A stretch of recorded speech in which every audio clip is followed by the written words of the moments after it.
like our shoes on the cold ground. Hi, I'm Kellyjo Coney-Khan, and I'm glad you're here. Welcome to Home, where you come to reset your nervous system and rewire your week. Today's episode is called The Reason Rest Can Feel Unsafe.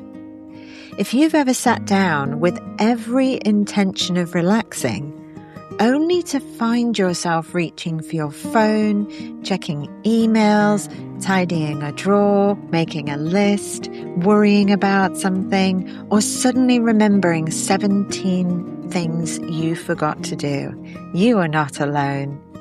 You're probably not lazy, you're definitely not broken, and you're not undisciplined either, or bad at resting. In fact, for many people, rest doesn't feel uncomfortable because they're doing it wrong. Rest feels uncomfortable because their nervous system never learned that it was safe. That can sound strange at first, because most of us think of rest as something everybody wants. But if you grew up in an environment where you had to stay alert, stay useful, stay responsible, stay pleasing, stay productive, careful, emotionally prepared for what might happen next, then slowing down can feel surprisingly vulnerable. Sometimes people think they have a problem with rest, when actually they have a long history of being rewarded for stress.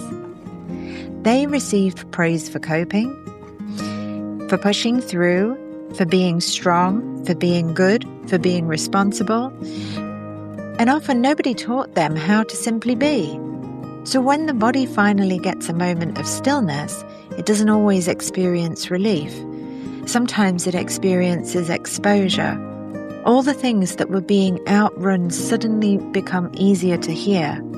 The sadness, the loneliness, the uncertainty, the exhaustion. Or sometimes nothing dramatic at all, just a vague sense that sitting still feels uncomfortable. And this is where people often misunderstand themselves. They assume they need better time management, more discipline, another productivity system, when often the deeper question is this: does my nervous system actually believe it is safe to stop? And for many high-functioning adults, the answer is not yet, not fully. And there's no shame in that, because the nervous system learns through repetition. They learn through experience, and if stress has been your normal for years, peace can initially feel unfamiliar. And this is also where the science matters, because working 7 days a week is not usually a sign of being more effective. It often means the recovery system never gets a full signal that it can stand down. Your brain needs off time to consolidate learning, restore attention, process emotions, and return to clear decision-making. Your body needs recovery time for sleep quality, immune function, hormone regulation, digestion, cardiovascular health, and inflammation to settle. So rest is not separate from performance. It is part of the system that makes performance sustainable. Without recovery, people may still keep going. Look at athletes. They always need recovery. But people who keep going are often running on stress chemistry rather than true capacity. And the irony is that many people spend decades working for a future they may not be physically or emotionally able to enjoy.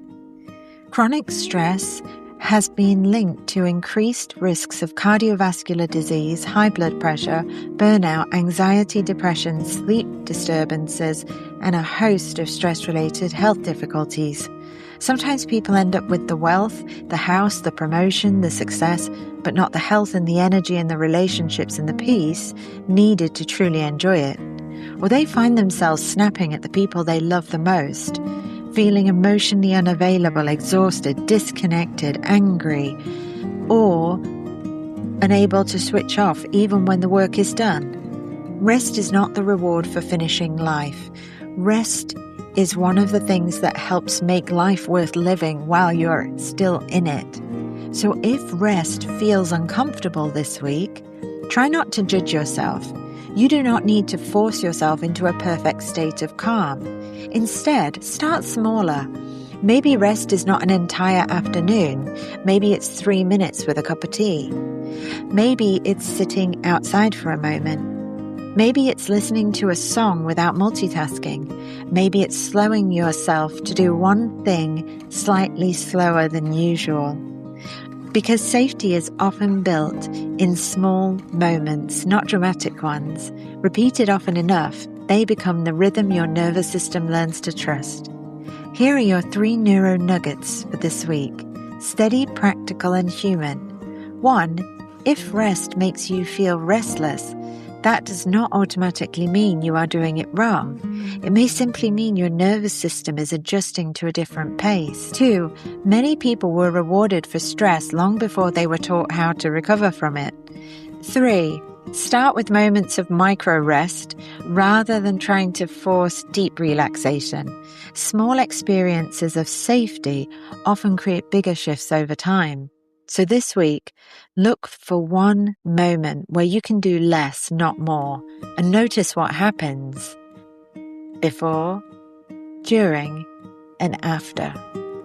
Next week, I'll be joined by Gregor Simora from Austria for a deeper conversation around leadership, identity, emotional integration, and conscious human development.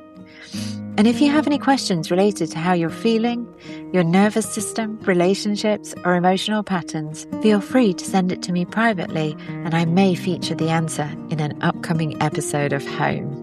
Until next time, I'm Kellyjo Coney-Khan, and this is Home, your weekly reset.